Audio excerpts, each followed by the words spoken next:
Friedman is joining us live from the dugout. Andrew, it's John Hartung, Jose Mota, Dontrelle Willis with you. I wanted to begin by talking about your team because you're the hottest team in baseball right now. So with the trade deadline 8 days away, how do you evaluate your team's needs when you're winning almost every single night? You've won 19 of your last 21 games. Well, guys, thanks for having me on. Good question. I think, from our standpoint, things are clicking right now, obviously, just in every facet of the game. Our bullpen's been coming up big, even with the injuries we've had. Our starters have been great all year, and we're starting to see that length to our lineup. And we talked about it a lot before the season, and it was a little bit of a rocky road.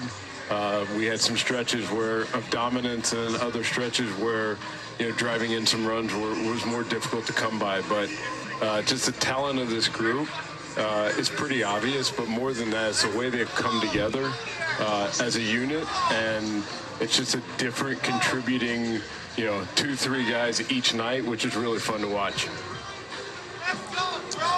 Andrew, Jose Mota here. Hey, talk about the planning from the shortened spring training coming into the season and the way you saw the chart in terms of depth and the way it's played out so far. Yeah, we talk about this every year in spring training. I think going into the year, we know injuries are going to happen. We don't know to who, we don't know when, we don't know how consolidated they're going to be, but we know they're going to happen. And we also know that fans don't want to hear, oh, it was unfortunate, we had some injuries, and that's why we won 83 games. So we try to get ahead of it as much as we can. Some years we're better at it than others, but from our standpoint going into this, we knew the shortened spring was going to be a challenge. We were worried about injuries coming out of that.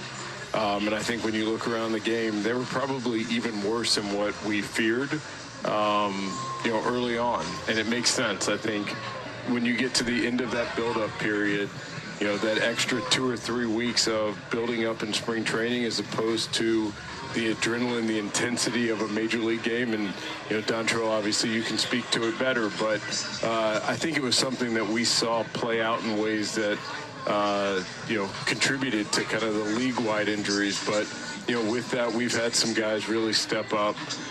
You look at our bullpen with Yency Almonte and Evan Phillips and others, and you go to our position players and Trace Thompson and Jake Lamb, and also Luxie taking that huge step forward this year.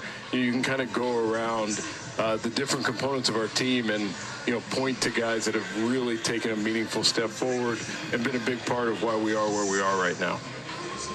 Andrew, Dontrelle Willis here. Now, Prez, I got to put you on the spot. Did you see Gonsolin and Anderson being 21-1 with the 2RA at this point in the season? Because I know you're one of the best baseball minds in the game, but did you see this coming? Well, I had 22-1, so we'll see tonight how Gons does. It's funny with Gons. He was someone that last year was dealing with a shoulder thing, and that was really the outlier. In 2020, he was really good. In 2019, when he came up, so this is a really talented pitcher who I think last year, with it being so fresh, last year his command was off, and all through his minor league career and his early major league career, executing pitches was something that was always a strength of his. Last year, it backed up a little bit, and we're seeing a return to that this year, and all of his pitches are in place. So if you would have told me, hey, he's healthy, I would have bet on him being really good. Now, 11-0 and all that, I'm not sure I would have gone there, but being really good, we would have bet on. Tyler Anderson's a guy we tried to get last trade deadline, and a guy that we felt like there were some levers to pull to make him even better. And a ton of credit goes to Mark Pryor and Connor McGinnis and pulling those levers and, putting him in position to make his first All-Star team. And so, a lot of it is just we're making bets all over the place and coupling it with strength that we have organizationally to help get the most out of guys. And watching it play out and come together is really fun. Andrew, you just mentioned the trade deadline. You've made some big splashes in the past, including last year getting Trey Turner and Max Scherzer from this Nationals team. And I remember when you acquired Mookie Betts before that season in 2020, you talked about how players of his caliber just aren't ever traded, yet he was. And now the team you're facing tonight has a generational talent that they're taking phone calls on, someone who's only 23, and a team could trade for him and have him for the next 3 postseasons. And I don't know how much you can talk about this guy, Juan Soto, but does he fall into that category in terms of talent of guys that just aren't traded? And if so, why not work out another trade with Mike Rizzo? I mean, it worked out pretty well last year, right? Yeah, obviously it's hard for me to talk about specific players on other teams, but, I will echo what I've said in the past, that star players don't come available very often. And so when they are, we owe it to our fans to be by the backboard and to see those things out. And, we've been fortunate to line up on some, but obviously there's a lot that goes into that in terms of future payroll outlook, runway of kind of talent coming from the minor leagues, the control of our major league players and what we're anticipating in terms of holes as we look out. There's a lot of factors that go into it.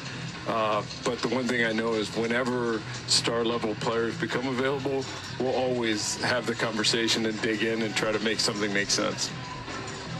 And you've talked about how tough it is sometimes to gauge the relievers during the trading deadline. Explain to us a little more in depth as to what does that mean, and also it could be a closing guy in this current team, but not necessarily be a closing guy for the team. Obviously, it's going to be acquiring him. Why is it so tough for the trading deadline for relievers? Well, first off, I'd say that July prices are the highest of any time during the year. So obviously we hope to be a buyer every year in July, and with that, the prices are more expensive to acquire talent in July than it is in the off season. So we try to get ahead of it as much as we can every off season and go into every year hoping to not make any trades in July. Obviously, we have not held to that very well in years past, but we've traded away a lot of really good young players over the years, and for us, it's always a constant battle, and it's an art of how to balance the now with the future. And you look at large market teams over the years that have had a run of success, they fall off a cliff, and it takes them 5, 7, 8, 10 years to build back.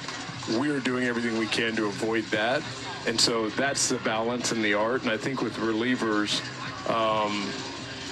they're volatile, and there's a lot of ups and downs that come with them. And so to go trade a really good young minor league prospect for a reliever and hope that they put together 2 months and then a month in October of really good pitching, it's just a tough bet. And so we're not against trading for one. It's just hard to give up significant value. And so we are obviously closely monitoring our returning guys and feel like we have a ton of really good arms coming back to us in August and September. Does that mean we won't make a trade? No, it doesn't mean that, but it definitely helps as we are weighing it against our internal options.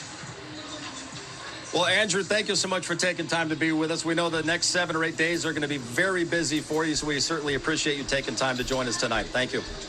Absolutely. Thanks, guys, for having me on.